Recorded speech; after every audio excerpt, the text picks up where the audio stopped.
کہ ایران کے supreme leader آیت اللہ خامنائی حملے میں شہید ہو گئے ہیں اور ایران کے سرکاری میڈیا نے آیت اللہ خامنائی کی شہادت کی اب تصدیق کر دی ہے۔ آیت اللہ خامنائی کی شہادت پر 7 روزہ تعطیل اور 40 دن کی سوگ کا اعلان کیا گیا ہے۔ ایرانی سپریم لیڈر کی شہادت ان کے دفتر میں ہوئی، ایرانی سرکاری میڈیا کی جانب سے یہ بتایا جا رہا ہے۔ تو ایران کو ایک بڑا دھچکا لگا ہے۔ اس کے بعد کی صورتحال کے حوالے سے بھی آپ کو وقتاً فوقتاً آگاہ کرتے رہیں گے، لیکن موجودہ صورتحال یہ ہے کہ اس سے پہلے ایران کی جانب سے اس بات کی تصدیق یا تردید نہیں کی گئی تھی، لیکن صدر ٹرمپ کی جانب سے بارہا یہ کہا جاتا رہا کہ وہ مصدقہ طور پر یہ کہہ رہے ہیں، ان کے پاس مصدقہ اطلاعات ہیں کہ آیت اللہ خامنائی جو ہیں وہ مارے جا چکے ہیں۔ اور یہ بھی کہا گیا تھا کچھ اسرائیلی حکام کی جانب سے، میڈیا کو بھی بتایا گیا تھا، بریف کیا گیا تھا کہ صدر ٹرمپ کو ان کی میت کی تصویر دکھائی گئی تھی، جس کے بعد انہوں نے مصدقہ طور پر اپنے ٹروتھ سوشل کے اکاؤنٹ سے اس بات کی تصدیق کی تھی اور لکھا تھا کہ وہ اس بات کی تصدیق کر رہے ہیں کہ جو آیت اللہ خامنائی ہیں وہ اب اس دنیا میں نہیں رہے۔ لیکن اب ایرانی سرکاری میڈیا کی جانب سے اس بات کی تصدیق کر دی گئی ہے۔ آپ کو اگر آیت اللہ خامنائی کے بارے میں کچھ بتائیں تو ایران کے دوسرے اور موجودہ سپریم لیڈر تھے، اور وہ ایران کی جو سیاست ہے اور مذہب اور عسکری معاملات میں سب سے طاقتور شخصیت تسلیم کیے جاتے تھے۔ اور یہ بھی بتائیں کہ ان کے بارے میں یہ کہا جاتا ہے کہ وہ آیت اللہ جو تھے وہ روح اللہ خمینی کے جو قریبی شاگردوں میں شمار تھے، اور انہی کی جانشینی میں وہ آگے بڑھے، ان سے ہی انہوں نے علم حاصل کیا اور انہی سے سب کچھ سیکھنے کے بعد وہ آگے بڑھے اور انہوں نے اپنی جو ایران پر حکمرانی تھی وہ شروع کی اور لوگوں میں بے حد مقبول ہوئے۔ اس سے پہلے جو روح اللہ تھے وہ بھی کافی مقبول تھے ایران کے عوام کے بیچ، اور روح اللہ نے ہی آیت اللہ کو اپنا جانشین مقرر کیا تھا اور ان کی جانشینی کو لے کر وہ آگے بڑھے۔ اب دیکھنا ہوگا کہ آیت اللہ خامنائی جو ہیں وہ کس کو جانشین مقرر کر کے گئے ہیں، کیونکہ یہ ایک طریقہ کار ہوتا ہے یہ ایران کے اندر کہ ان کا ایک سپریم لیڈر بھی رہتا ہے، لیکن اس کے نیچے ان کی جو سیاست ہے اس میں وزیر اعظم کے طور پر اور دیگر حکمرانوں کے طور پر لوگ کام کرتے رہتے ہیں باقاعدہ طور پر، لیکن جو سپریم طاقت سمجھا جاتا ہے، جو سپریم لیڈر سمجھا جاتا ہے، اس سے پہلے روح اللہ خمینی کو سمجھا جاتا تھا اور اس کے بعد آیت اللہ خامنائی کو سمجھا جاتا رہا۔ اب دیکھنا یہ ہوگا کہ وہ کس کو جانشین مقرر کر کے گئے ہیں اور اس کو ان کی جانشینی کو لے کر آگے کون بڑھے گا۔ اب ایران کے لیے یہ ایک دنیا کے لیے ایک بڑا سوال ہے اور دنیا کی نظریں اس وقت ایران پر ہیں، کیونکہ ایران کے لیے ایک بہت بڑا دھچکا سمجھا جا رہا ہے، کیونکہ آیت اللہ خامنائی کی جانب سے ہم نے دیکھا کہ ایران میں جب بھی ان کے خلاف، ان کی حکومت کے خلاف جھڑپیں ہوئیں، فسادات ہوئے، بڑی بہترین طریقے سے انہوں نے اس چیز کو ختم کیا اور اپنے عوام میں مزید مقبولیت حاصل کی۔ کچھ عرصہ پہلے بھی دیکھا گیا تھا کہ ایران میں ان کی حکومت کے خلاف کچھ مظاہرے ہوئے تھے اور ان کی جانب سے یہ کہا گیا تھا کہ ایران کے عوام کی جانب سے یہ مظاہرے نہیں کیے گئے، ان میں بہت سے غدار ایسے ہیں جن کو چن چن کر نکالا جائے گا، اور بعد میں ایسا ہی ہوا۔ بہت سارے ایجنٹس تھے جو کہ انہی کے درمیان موجود تھے، ان کو نکالا گیا، ان کو گرفتار کیا گیا اور ان کو براہ راست پھانسی دینے کا اعلان بھی کیا گیا تھا، جس پر امریکہ کی جانب سے کافی اعتراض اٹھایا گیا تھا۔ لیکن امریکہ اسرائیل کا ایران سے جو پرابلم تھا وہ یہ چل رہا تھا کہ یورینیم کی افزودگی کے حوالے سے جو معاہدہ تھا وہ نہیں ہو پا رہا تھا، اس پر کچھ معاملات تھے جن پر ایران متفق نہیں ہو رہا تھا اور کچھ معاملات ایسے تھے جن پر امریکہ اور اسرائیل متفق نہیں تھے۔ امریکہ اور اسرائیل چاہتے تھے کہ باقاعدہ طور پر جو یورینیم کی افزودگی ہے ایران وہ ختم کر دے، لیکن ایران کہتا تھا کہ ایسا نہیں ہو سکتا، ہم کچھ حد تک یورینیم کی جو افزودگی ہے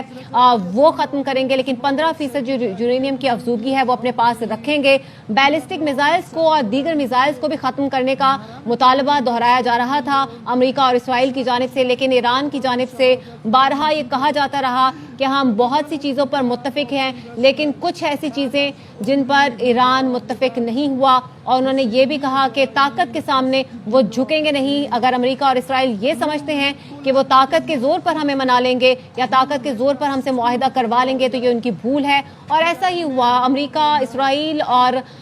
ایران کے درمیان جو مذاکرات ہو رہے تھے وہ مذاکرات حتمی مراحل میں تھے۔ عمانی وزیر خارجہ گزشتہ رات انہوں نے میڈیا پہ یہ بیان دیا تھا کہ امریکہ، اسرائیل اور ایران کے درمیان یہ جو ایٹمی معاہدہ ہے یہ پورا ہونے کے قریب ہے، اور ایران جو ہے اس بات پر متفق کچھ حد تک ہو چکا ہے کہ وہ یورینیم کی افزودگی مکمل طور پر ختم کر دے گا۔ لیکن اس سے پہلے ہی اسرائیل امریکہ کی جانب سے مشترکہ طور پر ایران پر حملہ کر دیا گیا، جس کے بعد ایران کی جانب سے جوابی حملے کیے گئے، اور یہ جوابی حملے سب سے پہلے اسرائیل کے تل ابیب میں کیے گئے۔ اس کے بعد جیسا کہ ایران نے وعدہ کیا تھا، وہ تمام خلیجی ممالک جہاں جہاں پر امریکہ کے اڈے موجود تھے وہاں پر نشانہ بنایا گیا اور وہاں پر داغ کر میزائل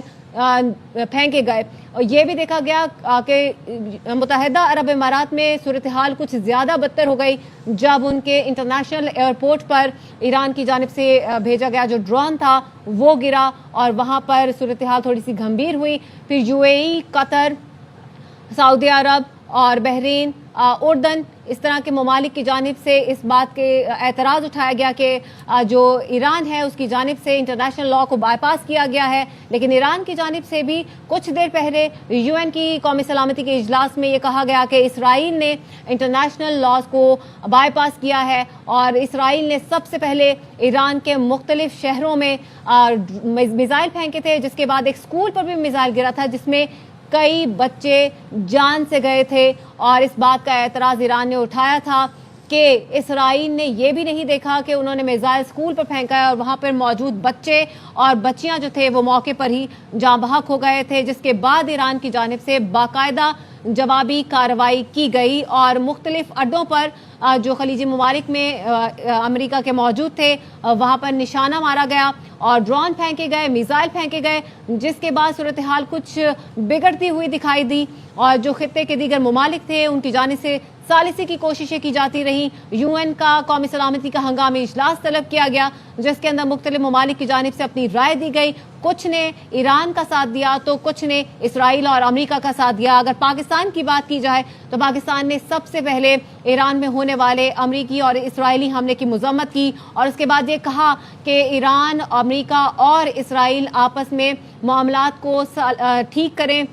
سفارتکاری کے ذریعے، ڈائلاگ کے ذریعے، لیکن اس کے بعد انہوں نے وہاں پر بھی مذمت کی جو دیگر ممالک میں، خلیجی ممالک میں ایران کی جانب سے ڈرون پھینکے گئے تھے۔ تو پاکستان کی جانب سے موقف بڑا کلیئر تھا کہ کسی بھی جانی نقصان کے متحمل نہیں ہو سکتا یہ خطہ، اور مزید جنگ میں نہیں دھکیل سکتے اس خطے کو، ورنہ اگر یہ صورتحال مزید بگڑی تو جو خطے کے دیگر ممالک ہیں وہ بھی اس کی لپیٹ میں آئیں گے، اور ایران کو اور اسرائیل اور امریکہ کو یہ کہا گیا کہ وہ مل بیٹھ کے بات کریں، مذاکرات کریں اور اس معاملے کو حل کریں، لیکن یہ معاملات یہیں پر تھے کہ کچھ دیر پہلے، کچھ ہی لمحوں پہلے ایرانی سرکاری میڈیا کی جانب سے اس بات کی تصدیق کر دی گئی کہ جو ایران کے سپریم لیڈر ہیں آیت اللہ خامنائی، وہ حملے میں شہید ہو گئے ہیں۔ 30 سے زائد کہا جا رہا ہے کہ حملے کیے گئے تھے ان کے سرکاری دفتر پر، جس کے بعد وہ جابر نہ ہو سکے، اور اس کے علاوہ ان کے جو بیٹی تھی، ان کی نواسی تھی، داماد اور بہو تھے، اس سے پہلے وہ بھی شہید ہوئے تھے۔ اس بات کی تصدیق پہلے ہی ہو چکی تھی،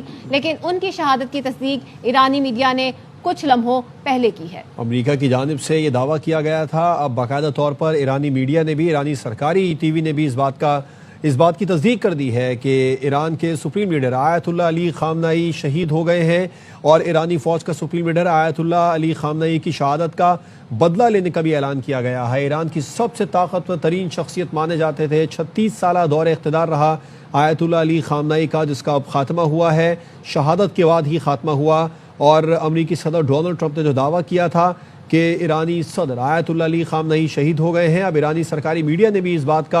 اس بات کی تصدیق کر دی ہے، اور 7 روزہ تعطیل کا اعلان کیا، 40 دن کے سوگ کا اعلان کیا۔ ایک ڈائلاگ پروسیس جاری تھا امریکہ اور ایران کے درمیان عمان کی ثالثی میں، وہ ڈائلاگ پروسیس کے بارے میں متعدد بار بیانات سامنے آ رہے تھے پریزیڈنٹ ٹرمپ کے کہ ایران مذاکرات کر لے، اور اگر مذاکرات نہ ہوئے تو اس کا نتائج اچھے نہیں ہوں گے، نتیجہ بھگتنا پڑے گا، اور امریکہ اور اسرائیل کی جانب سے ایک مشترکہ کارروائی کی گئی۔ جو بہت زیادہ زور دیا جا رہا تھا امریکہ کی جانب سے ایران پر وہ یہ کہ ایٹمی پروگرام ترک کرے، بیلسٹک میزائل کا جو پروگرام ہے اس کو بھی آگے نہ بڑھائے، لیکن ایران اس بات پر وضد تھا کہ یہ اس کا حق ہے، اپنے دفاع کے لیے وہ بیلسٹک میزائل پروگرام جاری رکھے گا، کسی صورت اس پروگرام کو ختم نہیں کرے گا۔ اس کے جواب میں امریکہ اور اسرائیل کی جانب سے ایک مشترکہ بڑا طاقتور حملہ ایران کے شہر دارالحکومت تہران پر کیا گیا، اور تہران کے قلب میں ایک بڑا حملہ کیا گیا، جس میں یہ دعویٰ کیا جا رہا ہے اسرائیلی میڈیا کی جانب سے کہ 2 درجن سے زائد بم برسائے گئے۔ یہ وہ جگہ تھی جہاں پر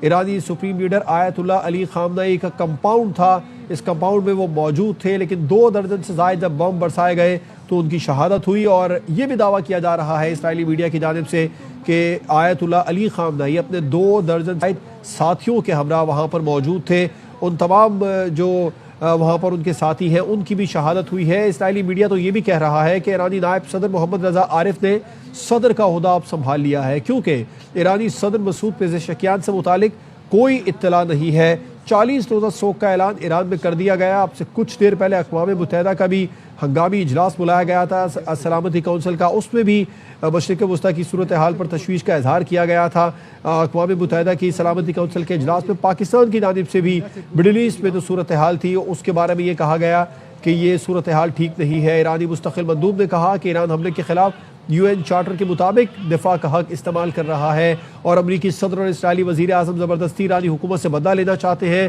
اور ایرانی جو مستقل مندوب ہے انہوں نے سلامتی کونسل کے اجلاس میں یہ بھی کہا کہ 100 سے زائد بچے اسرائیلی حملے میں شہید ہو چکے ہیں۔ بے گناہ افراد کے قتل کا ذمہ دار امریکہ اور اسرائیل ہے۔ UN چارٹر کے کھلا خلاف ورزی اسرائیل اور امریکہ کر رہا ہے، جبکہ ایران کی جانب سے اس بات کی بھی وضاحت دی گئی کہ ایران پڑوسی ممالک کی خود مختاری کا اہتمام کرتا ہے۔ ایران نے حملوں میں پڑوسی ممالک میں موجود صرف امریکی اڈوں کو نشانہ بنایا ہے۔ ایران نے جو کچھ بھی کیا یہ سب اپنے دفاع میں کیا ہے۔ اسرائیلی مندوب کی جانب سے یہ کہا گیا کہ ایرانی پارلیمنٹ میں برسوں سے مرگ بر امریکہ اور مرگ بر اسرائیل کے نعرے لگ رہے ہیں۔ ایران شروع دن سے ہی اسرائیل کو صفحہ ہستی سے مٹانا چاہتا ہے۔ امریکی سفیر نے یہ کہا کہ ایران برسوں سے امریکہ مرد آباد کے نعرے لگا رہا ہے۔ ایرانی مندوب کے الزامات کو بھی مسترد کیا، اور امریکی سفیر نے کہا کہ آج دنیا بھر میں ایرانی عوام خوش ہیں، سڑکوں پر ہیں، جشن منا رہی ہے۔ دبئی میڈیا سروس نے بھی متعدد دعوے کیے تھے جو صورتحال سامنے آئی تھی، جبکہ پاکستان کے جو مستقل مندوب ہیں انہوں نے بھی